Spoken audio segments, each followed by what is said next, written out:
Han sido, no creo que sea casualidad, pero la forma en la que el Señor nos ha estado compartiendo últimamente la palabra en gran parte de los mensajes que hemos tenido es a través de ciertos personajes, no sé si se han fijado, de quienes hemos hablado en estos días. Desde mayo empezamos hablando de María, de Elizabeth, ¿no? ¿Quién más? ¿De quién más hemos hablado? De Jeremías, ¿no?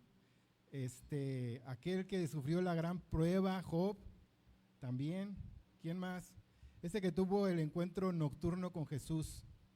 ¿Se acuerdan? Nicodemo, amén. Pues el día de hoy vamos a tener la oportunidad de hablar un poquito de otro personaje de la palabra de Dios y es Juan el Bautista. Entonces vayan a sus Biblias ahí a Mateo donde hicimos nuestra primera lectura.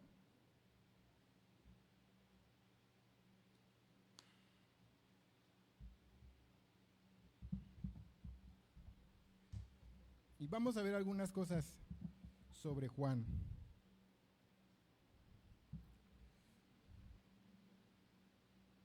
Ok, en lo que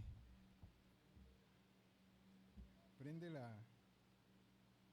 aparatito vamos a usar la palabra.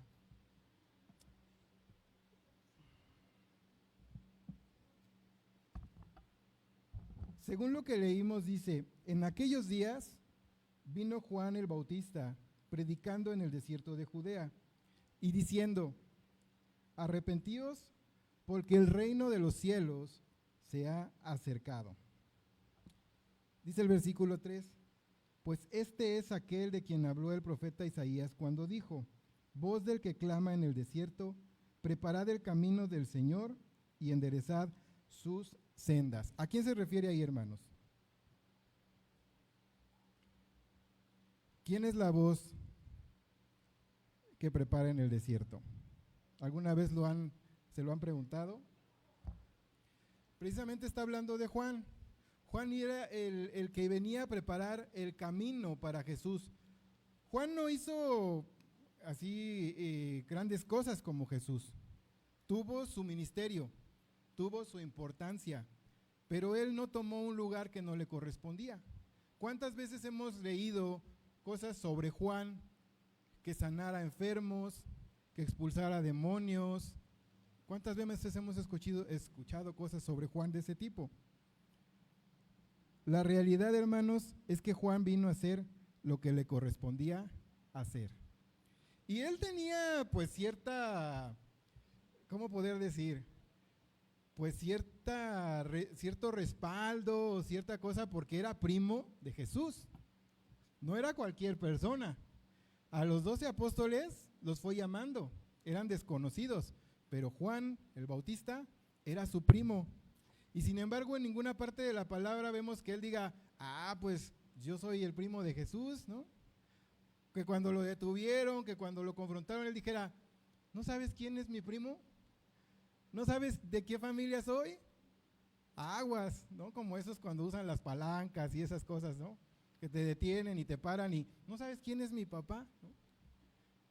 Él podía haber tomado una actitud así. Sin embargo, él sabía que su propósito era diferente y que su actitud debería de ser distinta a todas estas cosas. Ok, ahora sí ya jaló el aparatito. Vamos a lo que nos atañe el día de hoy. Si leemos este pasaje en diferentes versiones, la versión Dios habla hoy dice, por aquel tiempo se presentó Juan el Bautista en el desierto de Judea.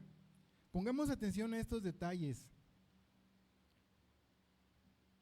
En su proclamación decía, vuélvanse a Dios, porque el reino de los cielos está cerca.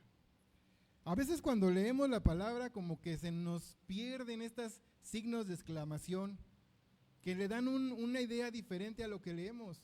Él no les está diciendo, arrepiéntanse, les va a ir mejor, háganle caso. ¿Él qué está diciendo? Vuélvanse a Dios, porque el reino de los cielos está cerca. Sabían que para entrar en el reino de los cielos tenían que tener una comunión con Dios. Él se los estaba recordando, pero no de una manera tan así, tan suavecita. Él estaba diciendo, el reino ya está cerca. Hay opciones que dicen, está a la mano. ¿Qué es algo que está a la mano, hermanos? Algo que podemos alcanzar, tocar. Él les estaba diciendo eso. Aguas, esas profecías, esas enseñanzas, todo eso que nuestro pueblo ha escuchado por tantos años, se está cumpliendo ahora. Ahora sí es cuando debemos de ponernos a cuentas, tener una relación con Dios. Porque aunque ya pasaron años de incertidumbre, el momento está llegando.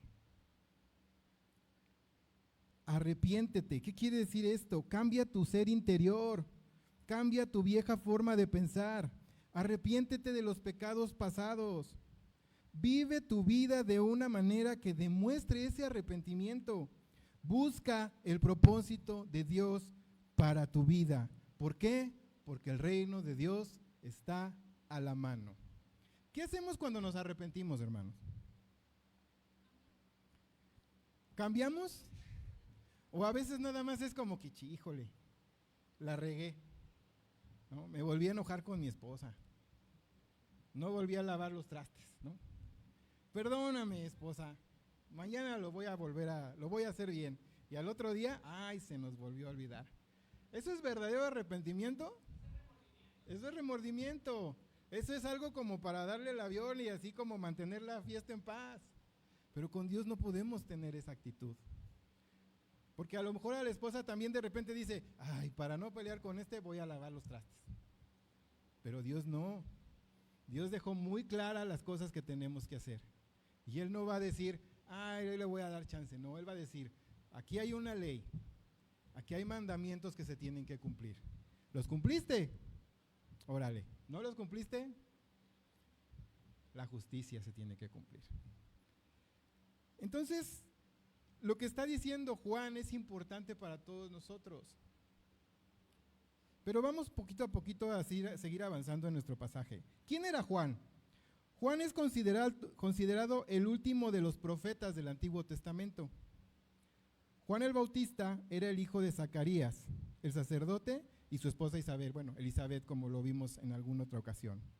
Elizabeth y María, la madre de Jesús, estaban relacionadas, y María pudo haber estado con Elizabeth en el momento en que nació Juan. Algunos datos sobre Juan.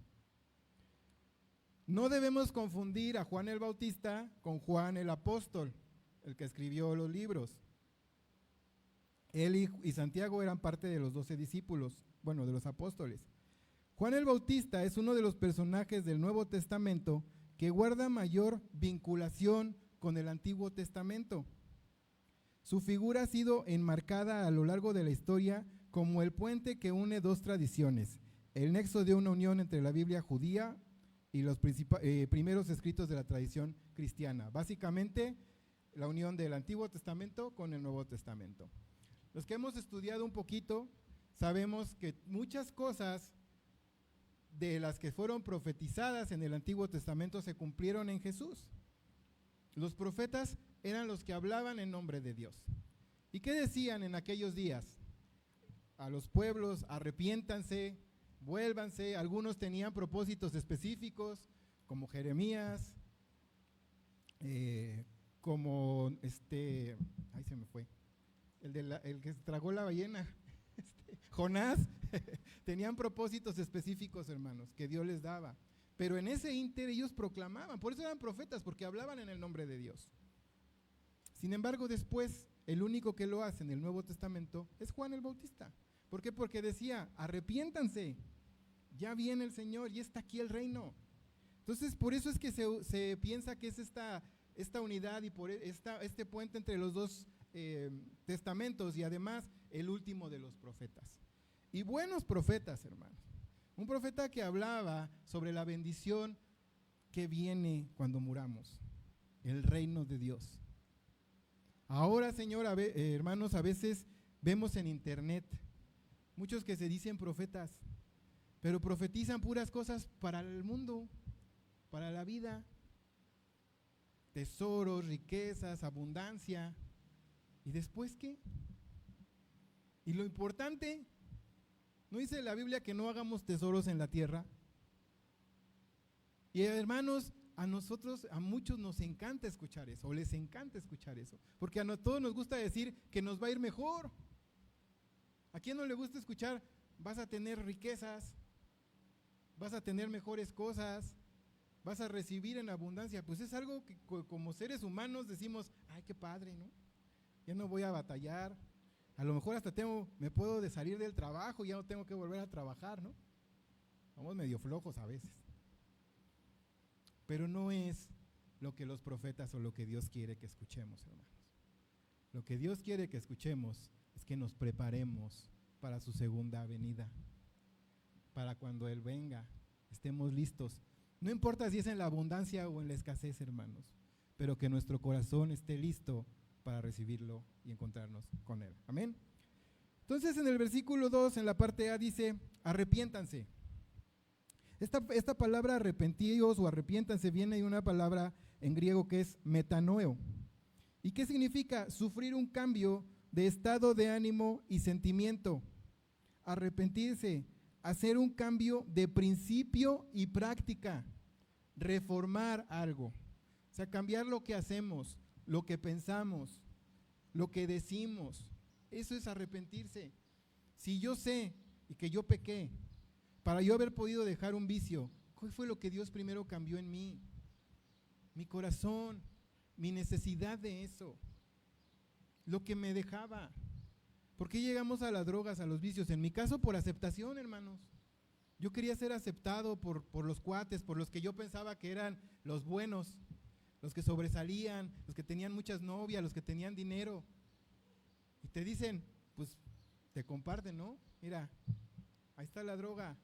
Y tú dices, oye, pues si ellos se drogan y les va como les va y tienen todo eso, pues sí, quiero ser parte del grupo. Y caemos, hermano. ¿Qué fue lo que hizo Dios?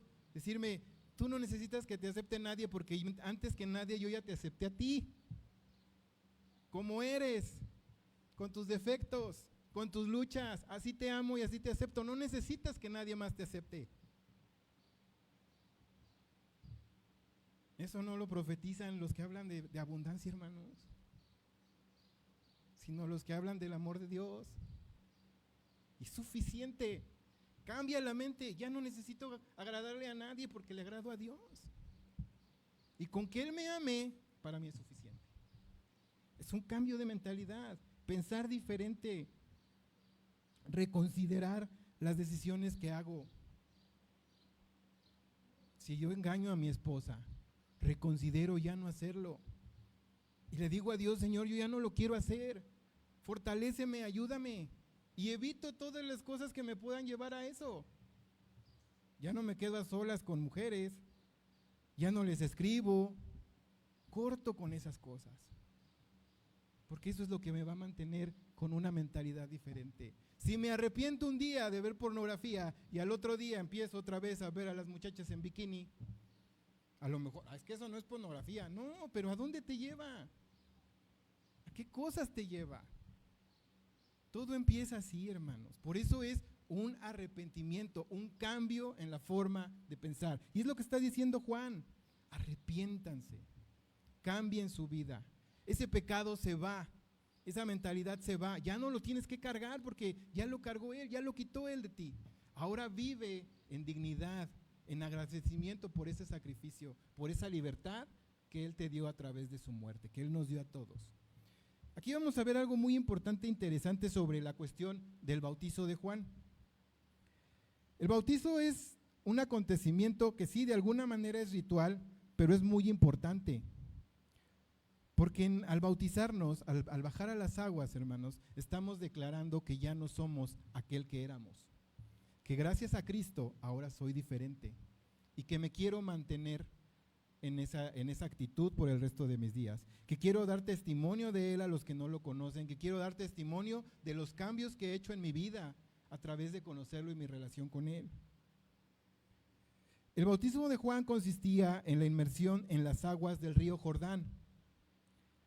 A pocos metros del río Jordán estaba el río desembocaba en lo que se conoce como el Mar Muerto en estas fechas y en aquellos días. Si analizamos el marco geográfico de esto, es algo muy interesante, Por un lado, el bautismo se desarrollaba y se hacía en un río, no como actualmente, pues por las situaciones y circunstancias lo hacemos en una alberca, ¿no? O en un bautisterio. Es agua, ahí está el agua y ahí se queda. Pero ellos lo hacían en un río. Sumergirse en un río significa que hay una corriente de agua que no permite bañarse 2 veces en el mismo lugar. Cuando alguien se bautizaba y si quería volverse a bautizar, no se iba a bautizar con el mismo agua que ya se había bautizado antes. Era imposible, porque era un río, corría el agua. El agua estaba en movimiento. Esto tiene un valor muy interesante sobre la purificación, hermanos. Aunque sabemos que el bautismo no me purifica de mis pecados como tal, sí tenía ese simbolismo tan interesante, hermanos. Porque ese pecado, esa renuncia, ese cambio de mentalidad al bautizarse, el agua se iba, se lo llevaba. Ese pecado no se quedaba, hermanos, se iba. ¿Y a dónde se iba?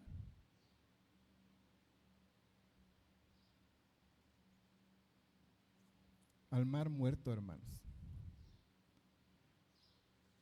El realizar el bautismo en una zona del Jordán situada a metros de su desembocadura en el mar muerto nos deja pensar algo muy interesante.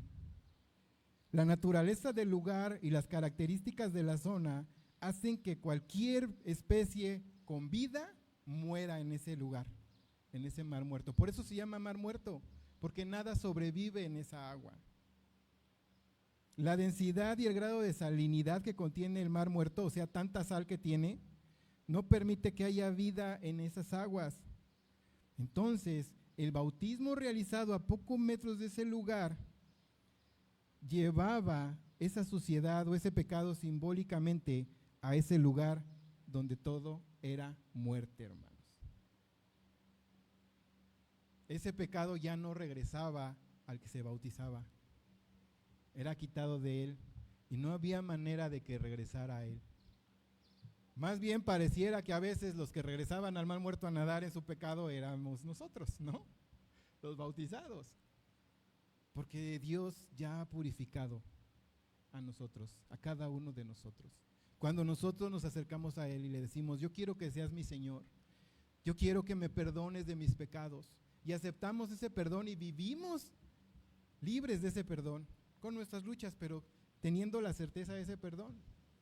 El pecado ya no regresa a nosotros. Los que regresamos al pecado somos nosotros. Y por día alguna vez alguien un ejemplo algo particular sobre esto. Dicen que cuando tú agarras a un marranito, lo sacas del lodo de su cuchitril, ¿no?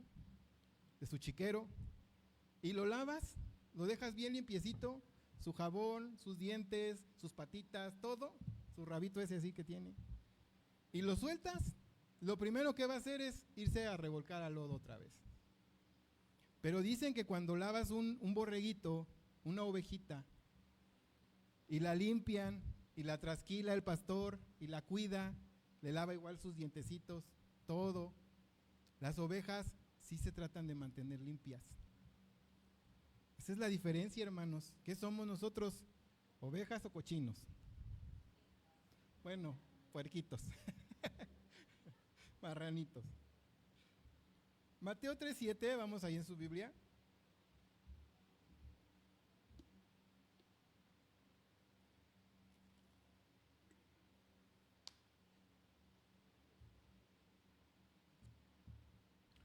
¿Ya lo tienen? ¿Alguien me puede ayudar a leerlo del 7 al 9, por favor? Mateo 3, del 7 al 9. Allá tiene el micrófono. Al ver que muchos de los fariseos y de los saduceos venían a su bautismo, les decía: generación de víboras, ¿quién os enseñó a huir de la ira venidera?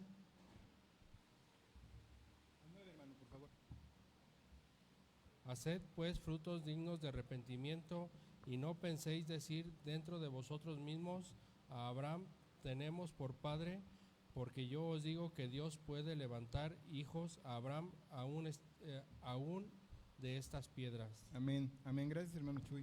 Aquí nos menciona a a dos personajes o dos grupos de personas. Primero, los fariseos. ¿Sí hemos escuchado acerca de los fariseos, hermanos? ¿Sí sabemos quiénes eran? Vamos a escuchar, al ver algunos puntos. Primero, constituían el grupo religioso más poderoso en los tiempos de Jesús. Eran muy estrictos en su obediencia a esas tradiciones y las consideraban más importantes que las palabras de los profetas. Se estaban tan afanados en sus rituales que a veces la palabra de los profetas, que era palabra de Dios, la hacían a un lado y le daban más importancia a los rituales religiosos. Se identificaban con la gente común, pero tenían control sobre ellos. Eran destacados líderes legalistas del judaísmo que eran expertos en el derecho mosiánico y sus rituales y tradiciones. Todo lo que enseñó Moisés al inicio de la palabra, ellos eran expertos. Se sabían todos los rituales, se sabían toda la ley, todos los castigos. Eran buenos para eso. Creían en la resurrección de los muertos, en la inmortalidad del alma y en la existencia de ángeles y espíritus. Estos eran los fariseos. Y los saduceos, que también menciona nuestro pasaje, dice, eran también conocidos como sadoquitas. ¿Por qué? Porque son los descendientes del sumo sacerdote Sadoc de la época de Salomón. El nombre de Sadoc significa justicia o rectitud, por lo que los saduceos a veces se llamaban justos o rectos a sí mismos. Eran miembros aristocráticos de un grupo sacerdotal, o sea, de un partido religioso que controlaba el templo. Negaron la posibilidad de una resurrección y la existencia de cualquier ser espiritual aparte de Dios. Aunque los saduceos eran minoría, eran líderes del Sanedrín, controlando el tribunal superior judío.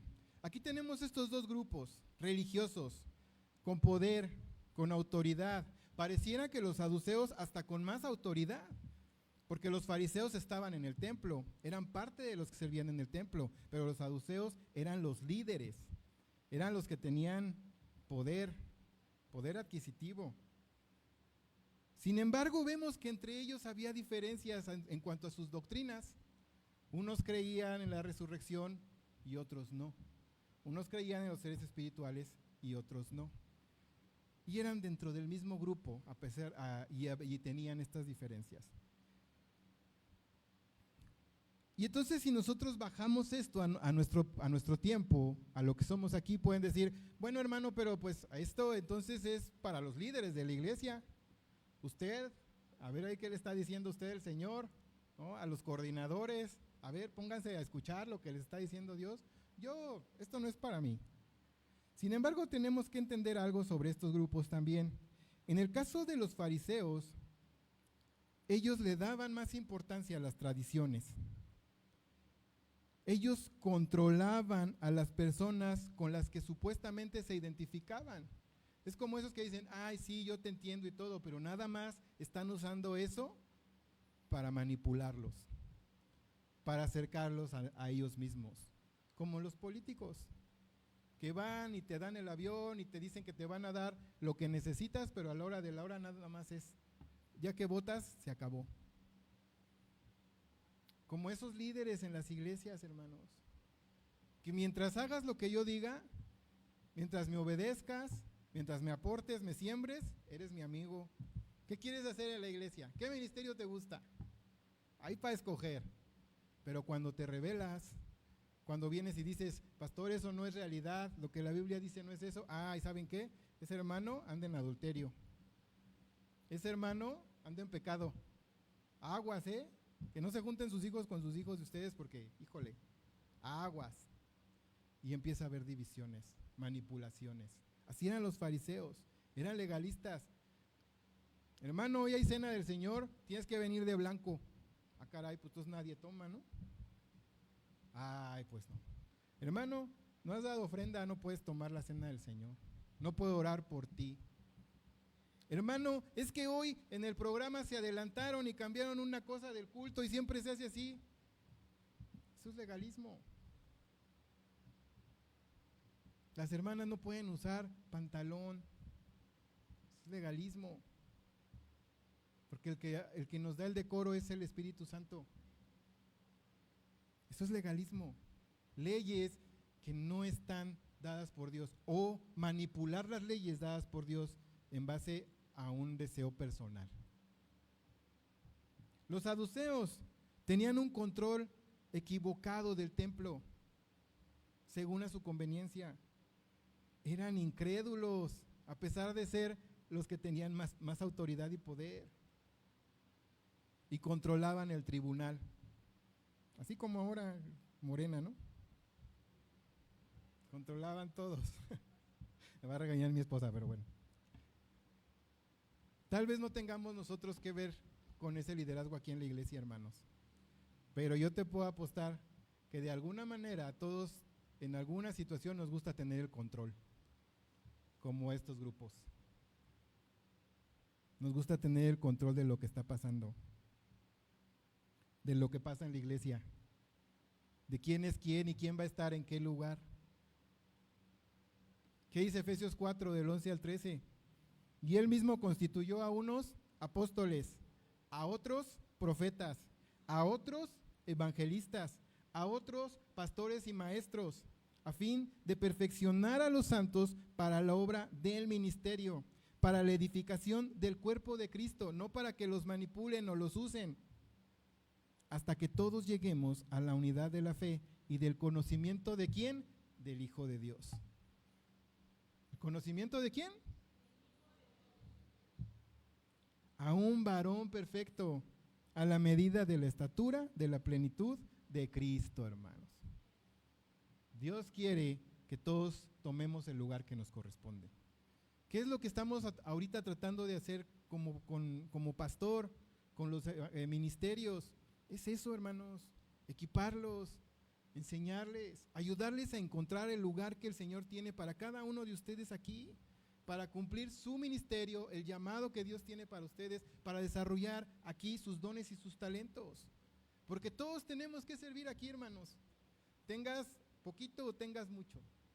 Si estás aquí, hermanos, si Dios te ha traído aquí a ser parte de este cuerpo, es porque tienes un propósito que cumplir. Un lugar que nadie más va a poder cumplir ahorita, porque estás tú aquí. Pero si no lo queremos cumplir, Dios va a tener que traer a otra persona que lo haga. Pero es importante. Por eso somos importantes todos, hermanos. Cada uno de ustedes es importante para esta obra. No para mí, yo los quiero mucho, pero para Dios, para la obra de Dios. Los fariseos querían controlar, tal vez ellos hacían estas cosas.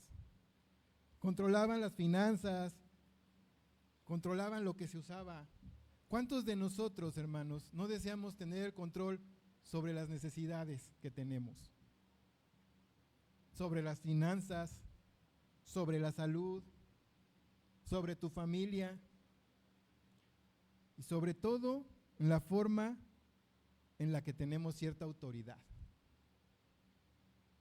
¿Qué dices? No, pues yo quiero que mis hijos me obedezcan y ya no los voy a dejar salir para que no se me pierdan. Ay, hermano, ojalá que se pudiera hacer eso. Yo voy a controlar qué estudian, en qué trabajan, con quién se juntan, con quién se van a casar. Hijo, yo sé que muchos están diciendo, ay, ojalá eso se pudiera, pero no es así, hermanos. Yo quiero controlar cuando me enferme. ¿Y de qué? ¿No? Ay, ahora sí he trabajado mucho, pues que me dé una enfermedadcita ahí por ahí de, ¿qué les gusta? De otoño, que ya no está tan caluroso para no ir a trabajar y que me cure, ¿no? Después. ¿Qué? Sobre las finanzas. Señor, que hoy me paguen más. No siempre, nada más esta semana porque pues quiero comprarme ropita, ya me hace falta, ¿no? Ahora quiero ir a comer a la calle. Pero no lo podemos tener, hermanos. Podemos tener el control de cómo lo gastamos, eso es otra cosa, ¿no? De si damos ofrendas o diezmos, eso es otra cosa. Pero no podemos tener el control de todo, hermanos. Es la realidad. Ahora déjame preguntarte algo. ¿Desear tener el control es malo? Piénsenlo bien. ¿Desear tener el control es malo? ¿Es bueno? Esto, hermanos, es como un mecanismo de defensa que obedece a la protección contra el dolor que tenemos. A nadie le gusta sufrir, a nadie le gusta padecer, a nadie le gusta que le duela o sentirse mal. Es una forma en que decimos, pues es que si yo controlo todo, no voy a sufrir por mi esposo, por mis hijos, por el dinero, por la salud, por las cosas que nos puedan pasar. El problema no es el deseo de control, hermanos, sino excedernos en ese control, ir más allá de lo que nos corresponde. Claro que tenemos que tener disciplina en casa. Claro que tenemos que poner límites a los hijos, aunque estén grandes, aunque sean papás o mamás. Pero también tenemos que darles testimonio de una buena relación con Dios. Porque ¿qué es lo primero que te dicen tus hijos cuando fallas? Ay, pues no, que muy cristiano. ¿No que muy cristiano y me estás regañando? Pues sí, porque es muy cristiano, por eso te estoy regañando. Porque Dios me dio esa autoridad. Sin embargo, Dios nos dice que Él es el que está en control de todo. Y Él es la autoridad. Dice el versículo 9, y no penséis decir dentro de ustedes mismos, a Abraham tenemos como padre, porque yo les digo que Dios puede levantar hijos a Abraham aún de estas piedras. Estos fariseos y estos saduceos se creían mucho. ¿Por qué? Porque eran los hijos de Dios, del pueblo de Dios, y sabían las promesas mejor que nadie que Dios le había dado a su pueblo. Y eran los hijos de Abraham, los que se multiplicaron como las estrellas y como la arena del mar. Eran ellos, a los que Dios protegía, a los que Dios guardaba, los que iban a recibir un Mesías que iba a venir a liberarlos, a destruir a sus enemigos, con fuego, tal vez con azufre, ¿no? Como Sodoma y Gomorra, porque con agua ya había dicho que ya no, con ejércitos de ángeles. Ellos eran los que esperaban ese Mesías y estaban convencidos de ellos. Se sentían los muy, que eran el pueblo de Dios. Y sabían que aunque pasaran pruebas, aunque fueran oprimidos por otros pueblos, como muchas veces pasó en la historia del pueblo judío, en algún momento Dios los iba a venir a liberar de nuevo, con ese Mesías poderoso. Sin embargo, ¿qué fue lo que pasó? ¿Cómo fue el Mesías que recibieron? ¿Malo? ¿Mejor? La diferencia es que Él no vino a destruir. Él vino a cumplir su justicia. Nada más. A amar a los que nadie ama. A convivir con los rechazados, con los apestados, con los traidores. No era ese Mesías que venía a destruir. ¿Y qué pasó con ellos? ¿Cómo crees? No, ese no es mi Mesías. Ese no es el que viene a salvar. ¿Quién sabe quién es ese? Pero no lo reconocemos. Es más, hay que destruirlo porque es peligroso lo que enseña. Nos va a quitar ese estatus que tenemos de saduceos, ese poder del templo. Además dice que va a destruir el templo. ¿Qué vamos a hacer sin templo? ¿Dónde vamos a gobernar? ¿Dónde vamos a manipular a las personas? ¿Dónde nos vamos a enriquecer? No, hay que quitarlo de en medio. Dios nos ha escogido a nosotros y somos importantes para Él, hermano, pero no para vanagloriarnos ni sentirnos los muy. Somos bendecidos, somos perdonados, somos justificados, y eso nos da un valor delante de Dios, más grande que el que nos puede dar cualquiera, pero eso es por misericordia, hermanos, no porque nos lo hayamos merecido o ganado. Que dice la Biblia que no hay nada que podamos hacer que nos dé ese lugar, que nos dé ese perdón, que nos justifique de esa manera. Solo Dios, en amor, a través de su sacrificio. Entonces, no tenemos por qué sentirnos superiores a los demás, ni querer controlar de esa manera, sino igual, en amor, en misericordia. Es que no me quieres dejar, no, hijo, porque yo ya viví lo que viviste, lo que estás viviendo. Yo sé lo que te puede pasar ahí. y lo que me pasó, pero Dios tuvo misericordia de mí. Yo no quiero que llegues a eso. Yo no quiero que sufras eso. Y aquí hay reglas que se tienen que cumplir. Pero no decir, pues yo soy hijo de Dios y por eso me obedeces. No es así, hermanos. Es en humildad. Dice el versículo 8, haced pues frutos dignos de arrepentimiento. Lucas 3:10 dice, y la gente le preguntaba, diciendo, entonces, ¿qué haremos? Y respondiendo les dijo, el que tiene 2 túnicas, dé al que no tiene, y el que tiene que comer, haga lo mismo. Vinieron también unos publicanos para ser bautizados y le dijeron, Maestro, ¿qué haremos? Y él les dijo, no exijas más de lo que se está ordenando. Eran recaudadores de impuestos.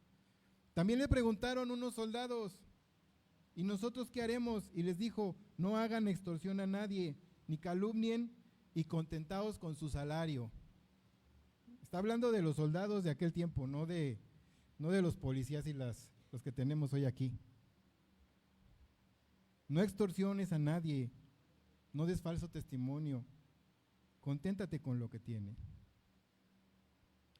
Juan proclamaba esto, eso era lo que él decía, sé humilde, arrepiéntete, prepárate. Dar frutos, no caer en lo que los demás hacen. Si los demás son corruptos, yo no voy a ser corrupto. Si los demás manipulan, yo no voy a manipular. Si los demás hacen chismes, yo no lo voy a hacer. Si los demás no perdonan, yo voy a perdonar. Yo no voy a criticar. Yo no voy a controlar excesivamente. ¿Y por qué? ¿Para qué? ¿Cuál es el fin de todo esto? Porque el reino de Dios está cerca. Esta palabra cerca viene del griego engizo, que es para que alguien se acerque, acercarse, estar cerca, estar al borde de la muerte, acercarse a Dios, ofrecer reverencia y adoración, esa cercanía de adoración a Dios. Ya está cerca, ya lo estamos adorando, cada vez está más cerca. Ayudar. ¿Qué actitud tenemos delante de Dios, hermanos? ¿Somos como esos fariseos? ¿Como esos saduceos? Qué bueno que conoces de la Biblia, hermano. De verdad, qué bueno que has estudiado. Qué bueno que has aprendido. Que sabes mucho. Que casi te dicen un versículo y lo encuentras al segundo ahí. Abres la Biblia mágicamente, ¿no? Qué bueno, hermano. Pero ¿para qué usas ese conocimiento? ¿Para bendecir? ¿Para edificar? ¿Para controlar? ¿Para imponer tu autoridad? ¿Qué hacemos con el perdón que Dios nos dio con su salvación? ¿Lo vivimos? ¿Lo creemos? ¿O todavía de repente, ay, es que pues, sigo siendo bien malo? Decimos, no, yo era malo, pero Dios me perdonó.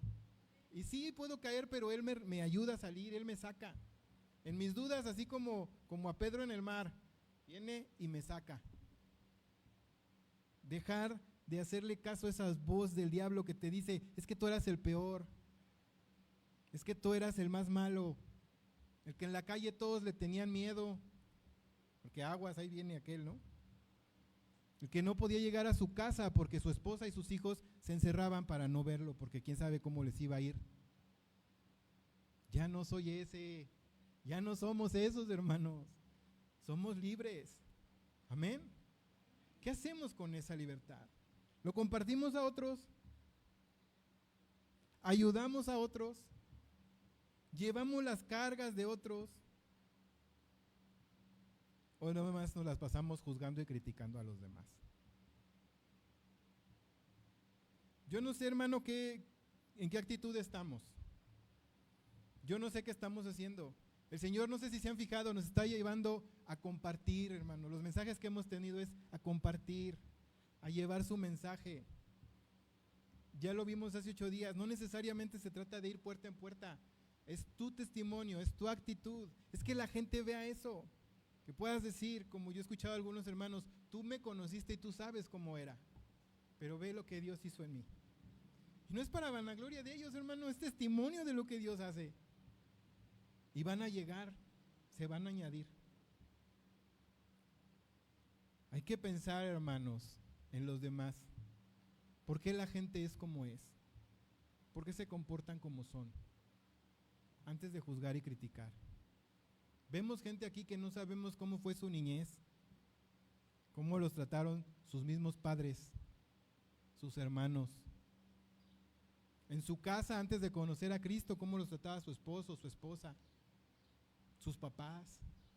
Y los vemos aquí y decimos, ay, es que el hermano, híjole, es bien tremendo, ¿no? No le hables al hermano así porque no le digas estas cosas. ¿Cómo puede ser el hermano encargado de tal ministerio? ¿Y eso qué? ¿Qué acabamos de leer? ¿Quién da los ministerios? ¿La gente o Dios? Si Dios le dio un ministerio a alguien aquí, ¿quién soy yo para criticarlo? Si no es su lugar, se va a ver, hermanos. Y Dios lo va a mover y le va a dar oportunidad de servir en otro lado. Pero eso no me corresponde a mí en mi carne, sino a Dios. Así que, hermanos, yo no sé qué es lo que Dios nos está hablando el día de hoy a cada uno de nosotros. Pero créeme, hermano, Dios quiere que seamos diferentes. Dios quiere que dejemos atrás esa religiosidad. ¿Por qué vas a la iglesia? Porque los domingos hay que ir a la iglesia. ¿Eso es lo que quiere Dios? ¿O quiere que vayas a adorar a Dios? A servir a Dios, a servir a su pueblo, como Dios te lo ha pedido. Aquí no venimos a recargarnos de energía, hermanos, los domingos. Aquí no hay una pila, ¿no? Aquí venimos a adorar a Dios, a alabarle, a servirle y a escuchar su palabra. Amén. Si tú quieres ser parte de esto, hermano, gloria a Dios. Hoy es la oportunidad de hacerlo.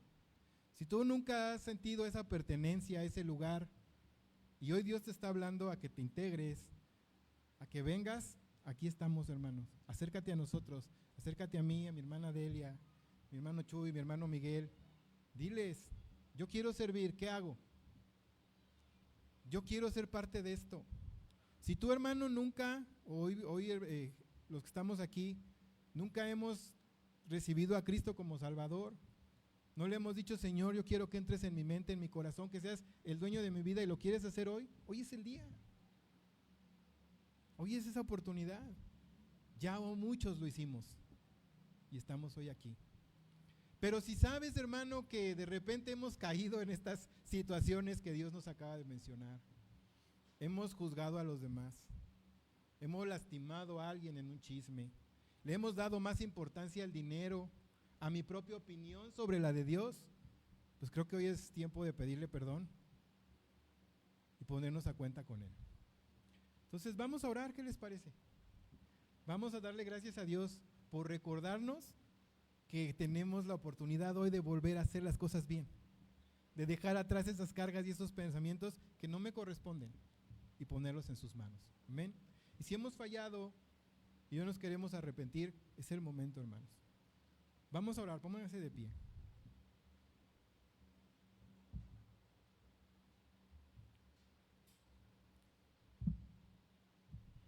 Pensemos en esto, hermanos.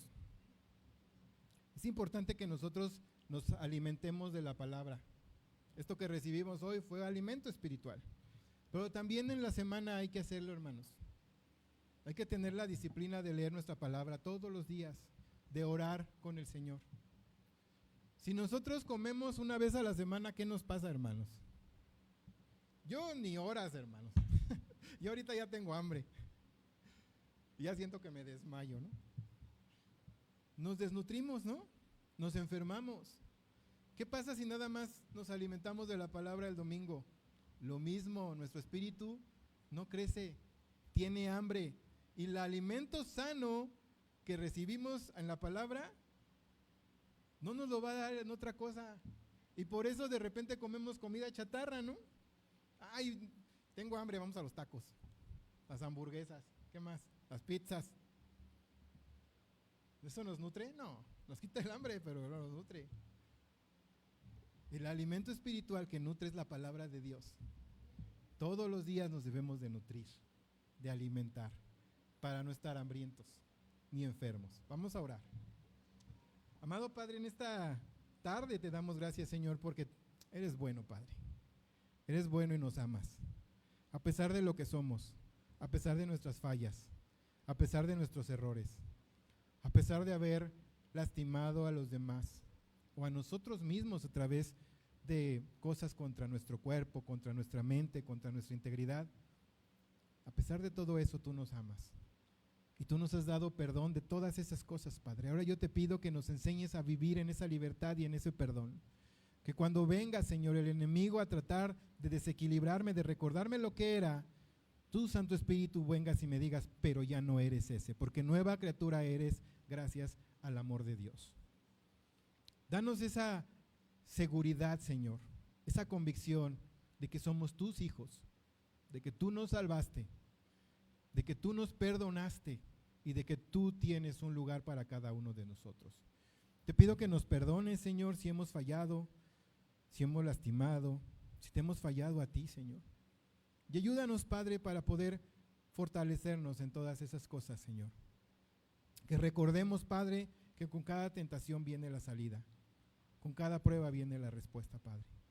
Y de eso nos agarremos, Señor, durante esas pruebas.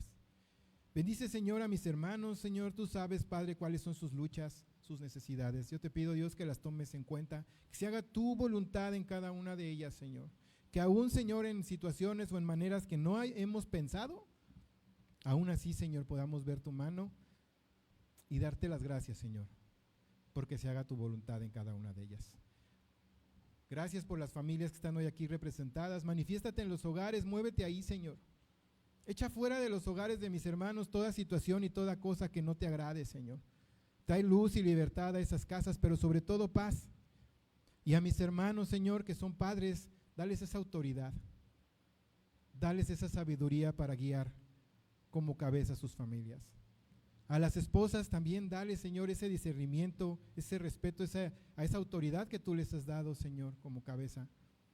Y dale sabiduría para guiar a los hijos. Y a los hijos, Señor, dales ese respeto por los padres. Que ellos puedan ver en sus padres no los errores, no sus faltas, sino el cambio y las cosas que tú estás haciendo en ellos. Ponemos en tus manos nuestros hogares, nuestras familias, y confiamos que tú estás haciendo la obra en cada uno de nosotros según esa necesidad, Padre. Todo esto te lo agradecemos y te lo pedimos en el nombre de Jesús. Amén y amén.